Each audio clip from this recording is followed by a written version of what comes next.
അടുക്കളയിലേക്ക് പ്രവേശിക്കുമ്പോ നമ്മൾ ഒരു ദിക്ർ ഇൻഷാ അല്ലാഹ് ഇന്ന് പഠിക്കാൻ പോകുന്ന ഇതൊരു ദിക്റാണ്, ഇതൊരു ദുആയാണ്. ഇത് പറഞ്ഞിട്ടാണ് നമ്മൾ കടക്കുന്നതെങ്കിൽ ആ വീട്ടിൽ മുഴുവനും അള്ളാഹുവിന്റെ റഹ്മത്തും വലിയ വിജയങ്ങളും ആ വീട്ടിലും ആ വീട്ടുകാർക്കും വലിയ സന്തോഷവും അള്ളാഹു തആല നിലനിർത്തി തരുമെന്നതാണ്. മഹത്തുക്കൾ പഠിപ്പിക്കുകയാണ്.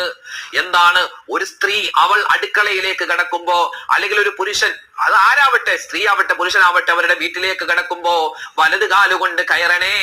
പ്രത്യേകിച്ച് ഇനി പറയാൻ പോകുന്ന ദുആ നമ്മൾ പഠിച്ചു വെക്കണേ.